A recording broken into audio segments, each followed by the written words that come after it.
Hello, all you wonderful Authors Love Readers podcast listeners out there. I'm so happy that you're here. Before this episode starts, I want to talk a little bit about Patreon. And the first thing I want to say is we have a charter Patreon supporter, Linda D. I'm so excited that we have a Patreon supporter and that she was the one who broke the ice and started us. And amazingly, then we have two more supporters who came right behind her. We have Jennifer S. and Laura D. We hope more of you will join Lisa, Jennifer, and Laura in becoming a Patreon supporter of Authors Love Readers podcast. And I wanted to talk a little bit about why I'm asking for your support of the podcast through Patreon donations. Let me tell you, it's really hard for me to ask. As my friends would tell you, I'm not good at asking for help at all. The reason that I set up for the Authors Love Readers podcast, it is not for me as an individual author. It's strictly for the podcast. I would love for the podcast to become self-supporting because I've been supporting it to this point. The expenses include having the podcasts edited, because you'll be surprised to know we talk longer than you actually listen. And I have a monthly fee for hosting the files because these are big files. And what I would love is to have people donate, a couple dollars a month would be terrific. $2 a month would be 50 cents an episode. It would be a sign of support and it would help defray some of these costs. So that would be the way I could keep the podcast going on. And I hope you'll consider that. Thank you. Hi. Welcome to this week's Authors Love Readers podcast, where we delve into the stories behind the stories. We're asking authors questions, some of them fun, some of them serious, and from their answers, you're going to learn things you never knew about the people who write the stories you love. My name is Patricia McLinn. I'm your host and designated question asker. Now, let's start the show. Hi, and welcome to this episode of Authors Love Readers podcast. We have a special treat for you this time. I'm going to be talking with Betsy Moore, who is the audiobook narrator for my Caught Dead in Wyoming series for the most recent books, and is also an actress. Or do you prefer actor? Either one works. I've noticed that I say actor when people ask me what I do. Okay. It makes sense for forms. It's a lot shorter. Yes. Less letters. Got to save up. Yeah, right. Right. Hey, when you grew up with a long name like mine, and then I went to Hammerschmidt Elementary School, which I always thought was just child abuse. Yeah. I had to learn that in kindergarten. So let's back up and tell the listeners, I had a previous narrator for the first few books in Caught Dead in Wyoming. And then she informed me that she was going to retire from narrating. Oh. And I know. And I was heartbroken because the whole series being first person, the voice of the narrator is the voice of the main character, and it's so specific in my head. I thought, oh my gosh, I'm never going to find anybody else. So I went out searching voices, which is not the easiest thing ever to do, and I discovered Betsy's voice. And what was really interesting is I discovered it from, what do you call it? A trial? No, demo reel, right? Yeah. Of voiceovers. So I want you now to tell your side, because Betsy had never done any audiobook narrating. So what did you think when this message came out of the blue? Well, it sounded interesting. And I have one of my best friends who's an actor had been actually really raving about his experience doing audiobooks. I think he had started doing that about a year before I heard from you.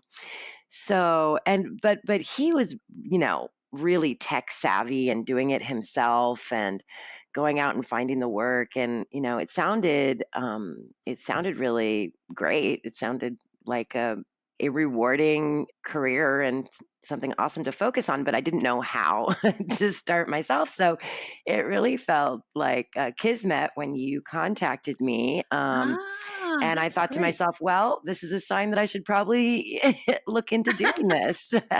And I'm really loving it now. So Oh, that's I terrific. I thank you and the universe for that. Whoever was behind it, it's been a wonderful thing for me. I was half expecting an email back of, "Are you crazy, lady?" Oh, well, actors are pretty happy to get work. It makes us really happy when we get to work.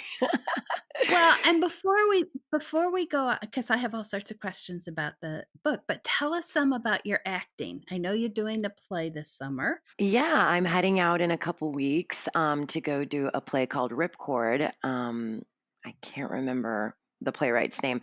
It's a comedy about Lavier Aubrey? It's yes, David. hyphenated. Yeah, David Aubrey Lindsay or something like that. Yeah, yeah. Something like that. Kay knows the play. In fact, when I had emailed about it, she said, "Which character are you?" And it was great. I'm like, "Oh, you know the play." It's a play, it's a comedy, but it's a dark comedy about two women in an elderly care facility, and they're roommates, and it's a very odd couple. One's a very happy, yay, the world's amazing, I'm alive, and the other one, is sitting there cranky all the time. I'm like, please be quiet. So the whole play is about them playing pranks on each other. And the pranks get, more extensive as the play continues. And I play the daughter of the really happy one. And we actually take the cranky lady Ah. that she lives with skydiving at one point. It's really fun. So yeah, it should be great. I'm excited to go do that. So yeah, I have a pretty strong theater background. I've performed in a lot of, different places. I've performed in New York and Amsterdam, and Sonora is where I'm Wow. heading out to perform as well. Actually, I'm from the Bay Area. I haven't done a lot of theater performing there. I did do a play, a Neil Simon play up there one time. But so some of that and some experimental theater, which isn't for everyone. But that was something I've, on and off explore. I wrote my own solo show, which I produced in New Oh, cool. York as well. And got a pretty fantastic. I got an award in that festival. It was exciting. Um, Terrific. yeah, and my brother actually, who's a musician, he's getting his doctorate at Princeton right now. Way to make the rest of us look good, James. He came on as my sound designer and helped me out. So that was something we got to do together. It was really special to create art with your sibling.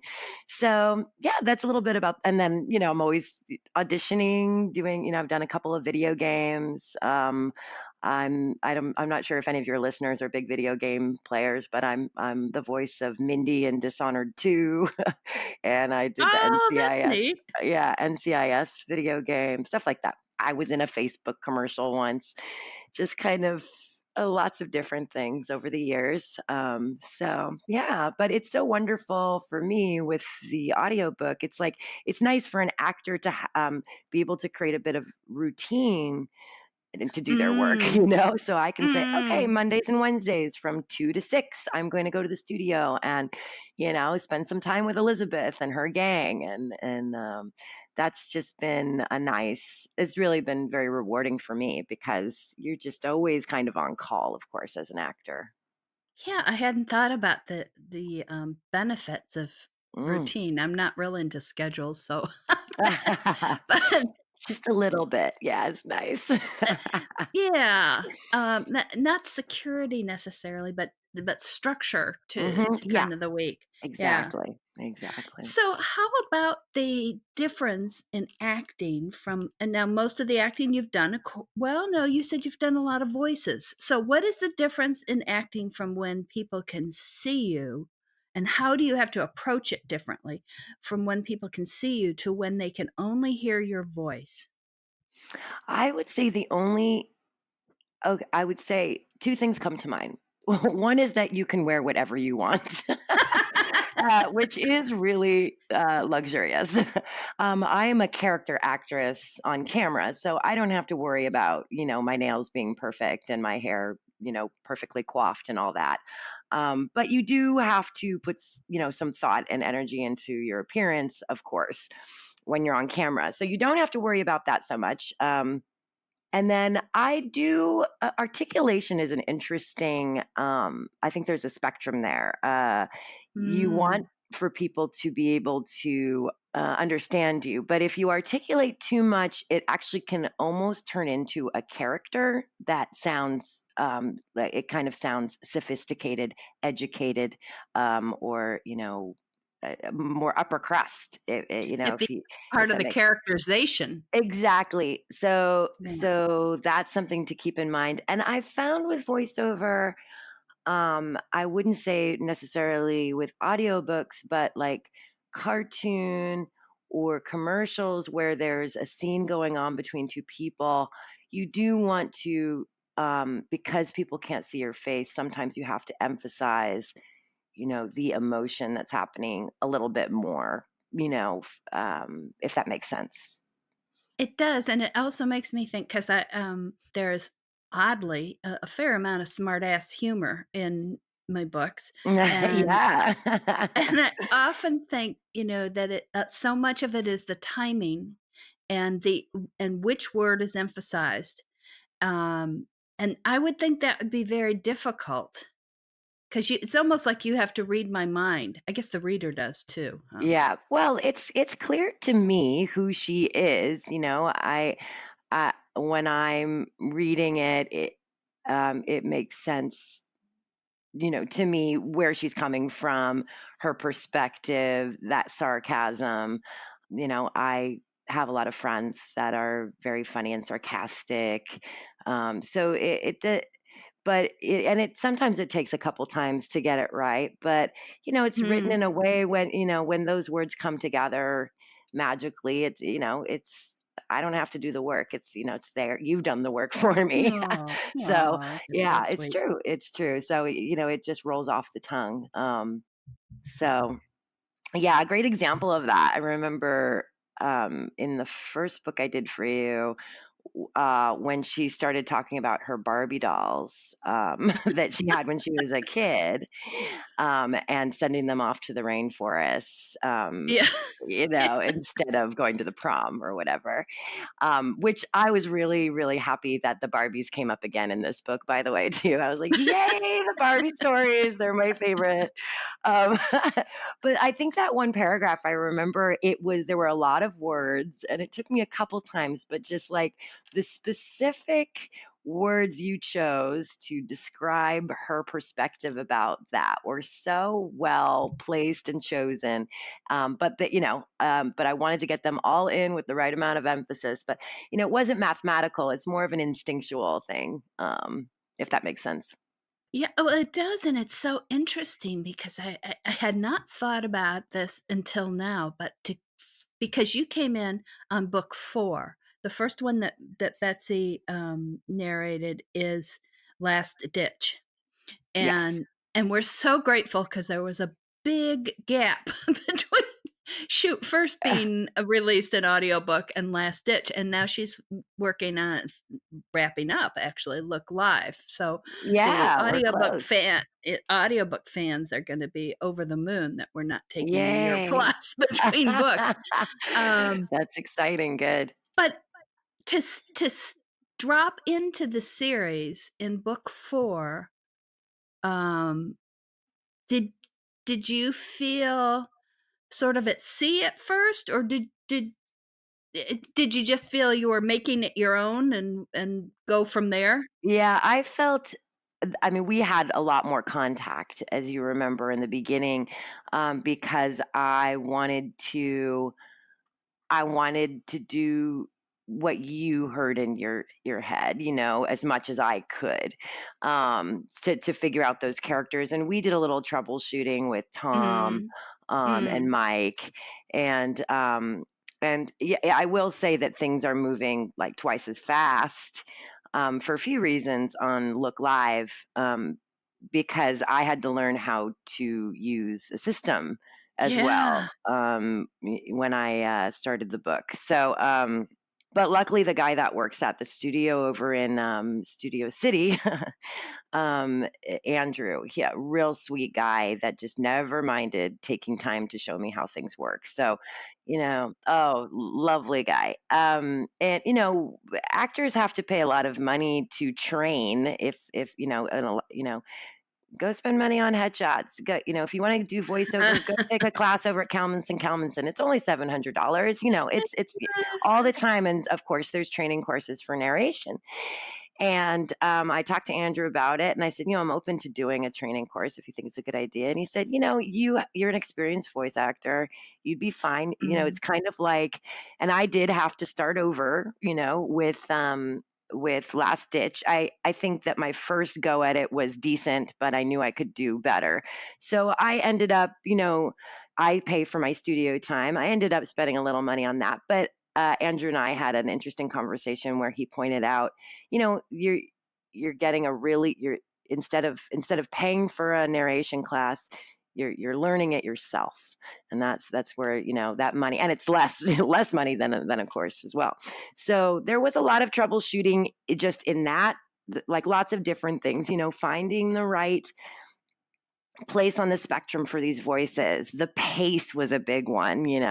I tend to go on the quicker side, so I've been, pun intended, slowly training myself to go slower and just take my time, and all the different things. And my friend Kurt, who had raved about audiobooks and narrating, he's given me some great tips. He edits, he does the final edit for us on the Dead in Wyoming series. So I had some help. He was kind of like my mentor, my teacher if I had some questions. But yeah, there was a lot of things to learn, and but it's fun. It's really, really fun.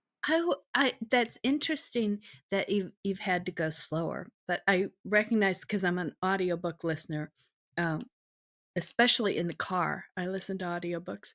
And if people talk too fast, especially in the car, because you're doing other things like driving and paying attention to Of traffic and stuff, course. you Yeah.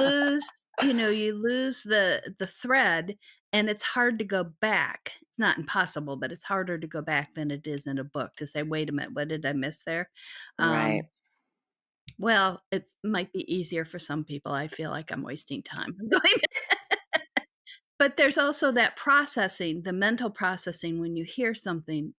I think audio processes more slowly than visual. Right. Right. So that makes a lot of sense. Have you had any issues with basically voice endurance? Uh-huh. Because you've done well. I don't know. Would the video game? Did you do that in a long spell? Well, for the video game, they had me come in, I think, 3 times, and I think they only had me work 3 hours each time.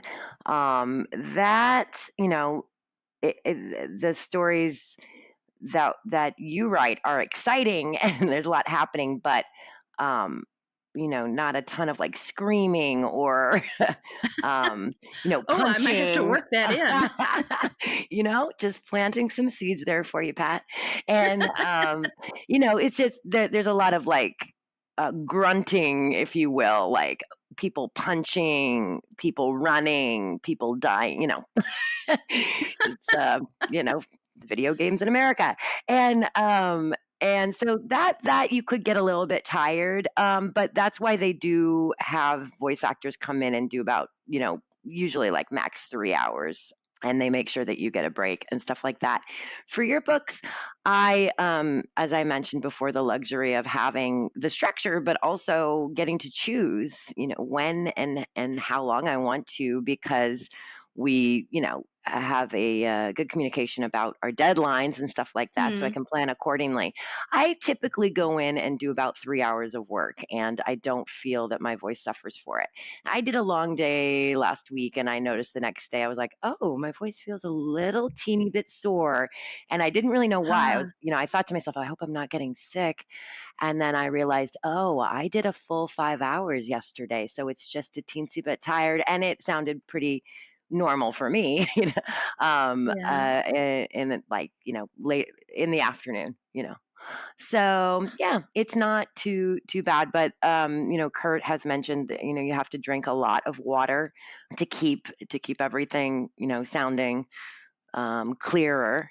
And so I just try and hydrate and stuff like that. And sometimes some tea can really help make the voice feel a Mm. little bit more, clear as well. I really like, there's like a throat coat tea that they have at the studio that I sometimes drink. So 5 hours sounds excruciating to me. well, I Somebody who always think, spends their workday at saying maybe 20 words to their dog. right, Various right, times. right. Yeah. Well, and I have noticed that it does take me a good 15 minutes to get what I feel is truly warmed up.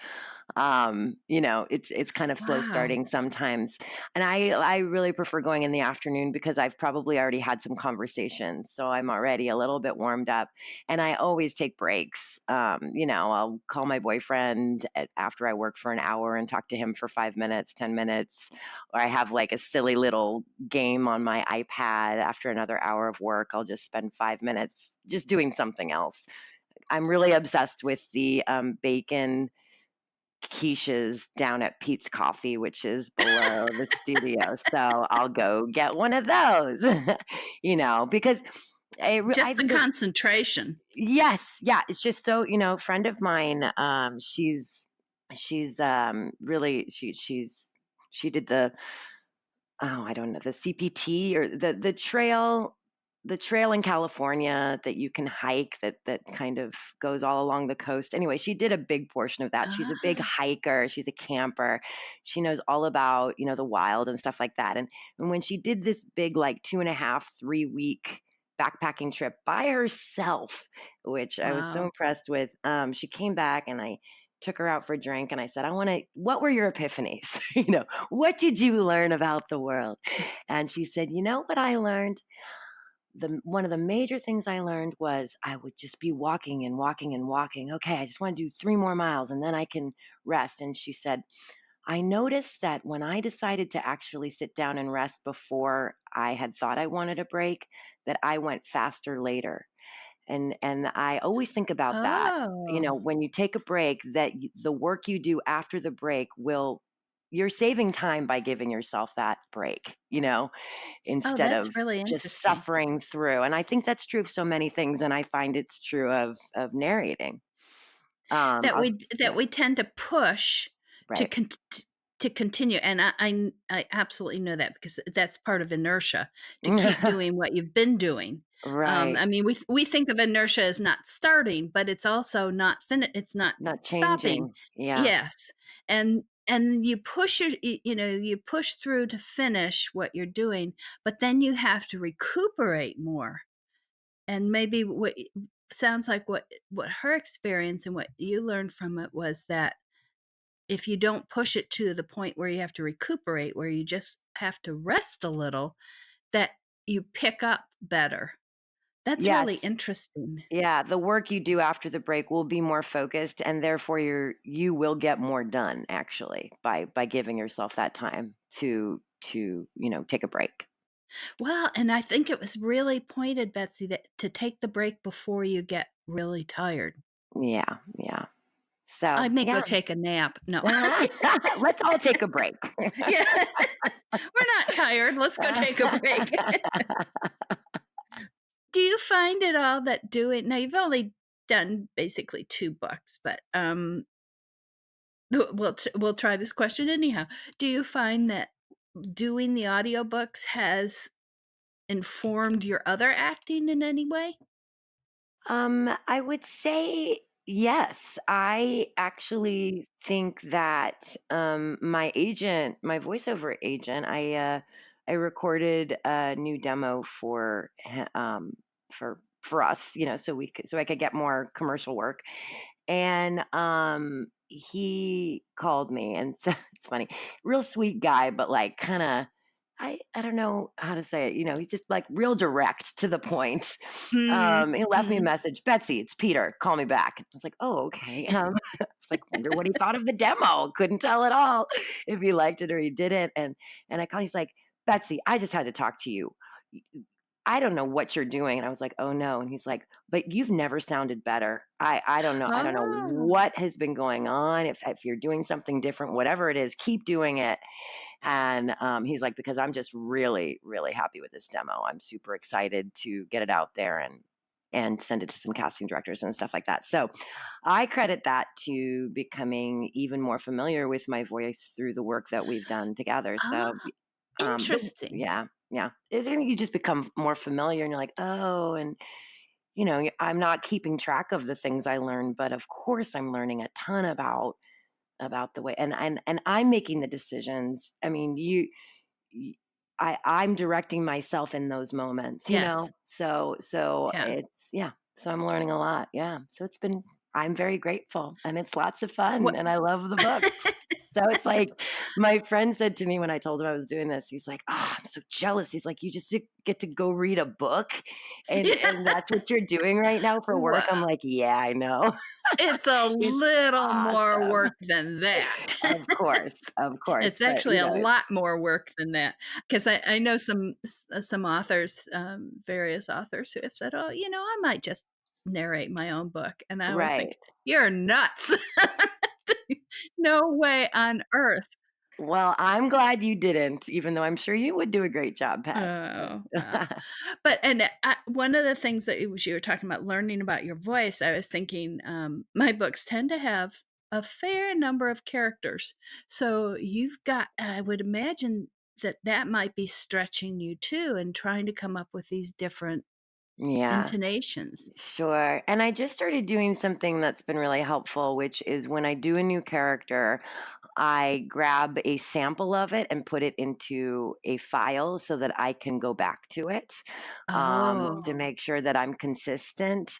Although you guys are, when you go over the books, I don't worry too much because you guys are so wonderfully thorough and I know that I'm just glad there's an extra set of ears, hearing things, picking up on stuff. But yeah, I've started to do that. It's really helpful. And I've noticed with characters, as long as you're really clear about the separation, and there's lots of different ways to make a character sound different, just like a slight change of pitch, the Mm. speed they talk at, maybe a little bit of an accent. You can just kind of mix and mash. I mean, match. I mean, it's sort of like making different recipes. You can do a lot of different things with Mhm. just 8 ingredients, right? So it's kind of like that. I mean, what was important was finding our main characters with the love triangle, and then Diana, the best friend, and Jennifer, of course, too, who's one of my favorites. Um, Finding out what they sounded like because they are such a big part of consistently telling the story. So yeah. You'll have to, when you get up to Hot Roll, which is the most recent release, Jennifer is, very integral in that story. Oh, great. Well, do her and Dex ever get together? I can't tell you those things, Okay. Well, I have. mostly because I don't know. I discover the books as we go along. Well, that's the way to do it, right? That's Yep. the true creativity. Yeah, yeah. I'm actually in a writing class right now, and he says he Ah. yeah, a screenwriting class, and he says, you sit down with the conflict, don't decide how it's going to end, just see what happens. So Oh, that's terrific because a lot of people, and perhaps especially in screenwriting, talk about, plotting everything out, and I cannot do that because if I know how everything's gonna end, if I have plotted the book or done a synopsis that gives the whole book, my little rabbit mind goes, "Okay, that's done. Let's go play with something yeah. else." And I have a horrible time, and in fact, I've lost a couple books because I never wrote them because they're told. Yeah. So Wow, I have to interesting. do it in the process. Yeah, Um, that makes sense. And I will tell you. you can really feel that when you read the books in a good way. It's like, oh, what is going to happen? We're all together. Yeah, well, I also don't write in sequence, so I don't write chronologically. I don't start at the Oh. beginning and write to the end. Oh, Um, interesting. so I really don't know what's gonna happen. Sometimes I know what has happened, but it gets very confusing. And in the novel writing, that's referred to as a pantser, somebody who writes by the seat of their pants. Oh, okay, got you. So Yeah. I'm considered an extreme pantser. Pantser. Haven't heard that one. Yeah. Yeah, well, in your screenwriting course, one of my very favorite books for writing is, by, Linda Seeger, who has done doctoring and has taught a lot of screenwriting. It's called Making a Good Script Great. Oh, cool. One of the reasons I love it is because it works with how I work, so it's basically the premise that you have something, Yeah. and then you're going back and tuning it up. And so that really works for me and finally clicked structure in my mind. The 3 act structure finally made sense to me. Oh, cool. I'm gonna write it down right now. Making and I like Hey, books with simple titles like that. Like, here's what this book does for you. Making a good script yeah, great. it's really good. Great. Um, and I had taken all these workshops and stuff on structure and the W structure, and I don't know, there were about 30 of them, I swear, maybe Oh, more. well. And all of them were like, this does not, does not compute, does not mesh with my mind.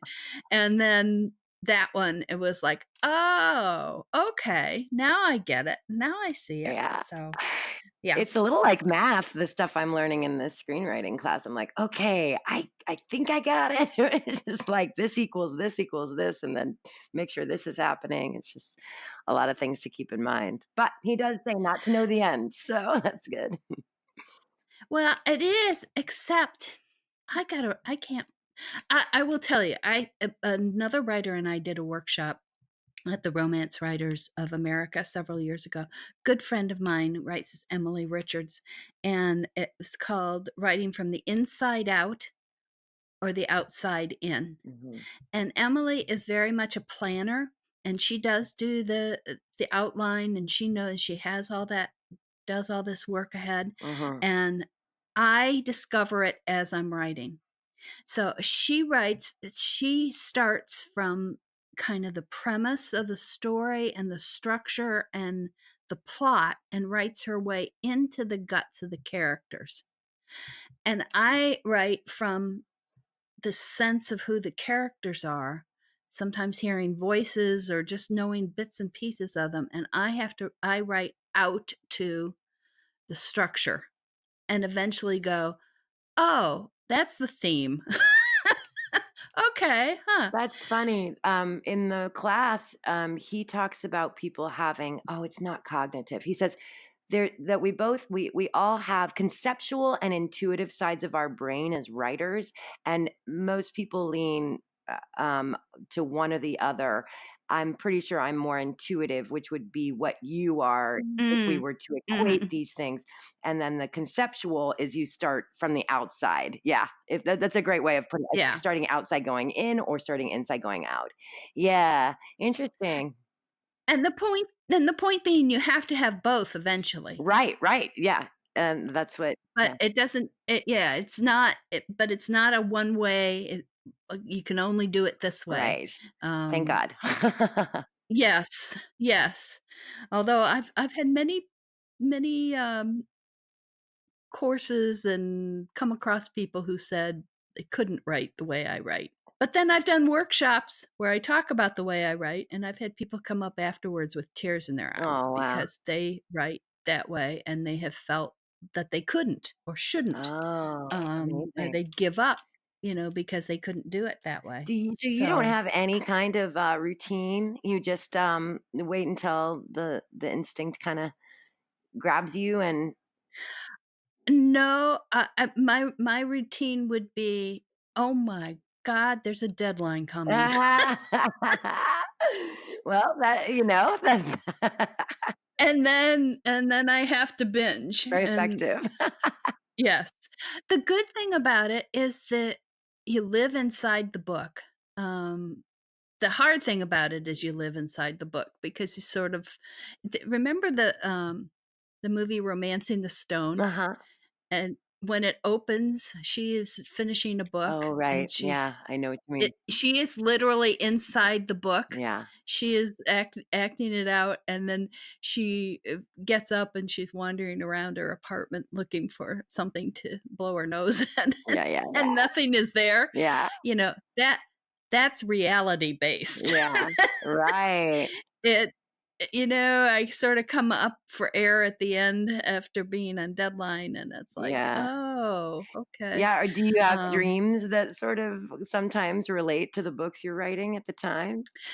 I don't. Oh, I had a very dear friend who wrote us, Virginia Ellis, who died, quite a few years ago now, and she dreamt one of her books, like, completely. Wow. It's called The Wedding Dress, and it's a fabulous, fabulous story, um, and I was always so jealous of that.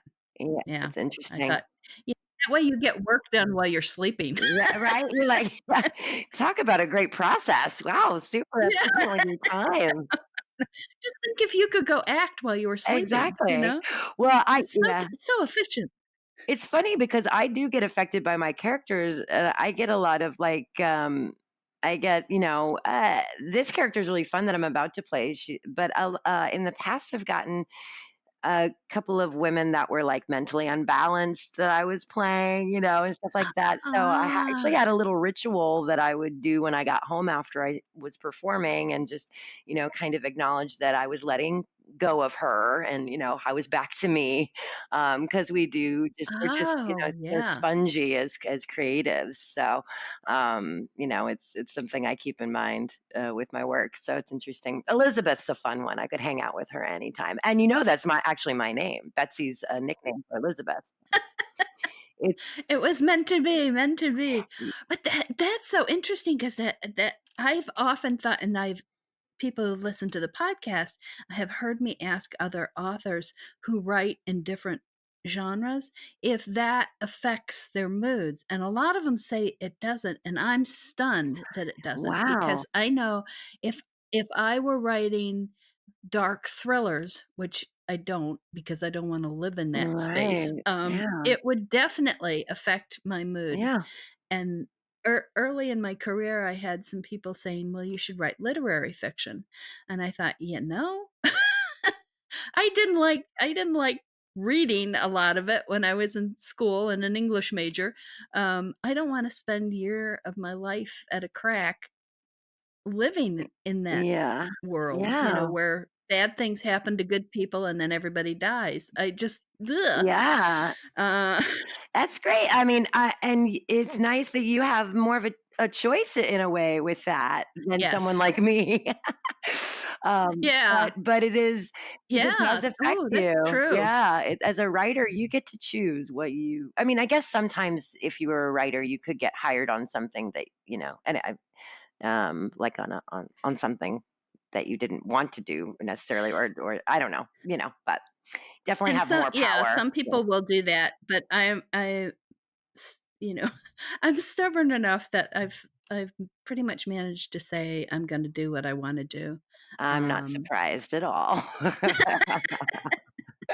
and it sounds kinda weird that I like doing murder mysteries, but they're sort of cheerful murder Oh, they're really mysteries. fun.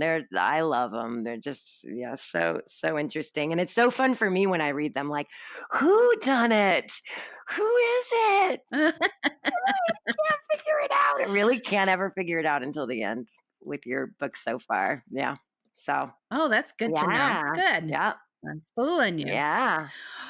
Well, this has been a lot of fun. I really enjoyed hearing more about your work and what you do. And we may have to do another one and catch up when you're doing interesting acting jobs and Okay. ooh, Yeah. and hey, maybe we get the Caught Dead books made, into a Netflix Oh, series right. Yeah. starring Betsy Moore. Exactly, exactly. All right, here's dreaming. Let's manifest that.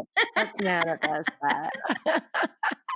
I would really love that. Well, I enjoyed learning about more about you and your writing, and I'm just so happy and grateful to be working with you. So, thank you so much for having me on today. I had a great time.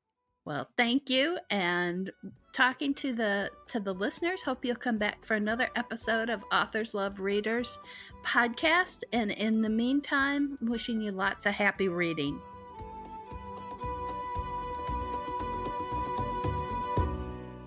That's the show for this week. Hope you enjoyed it, and thank you for joining Authors Love Readers podcast.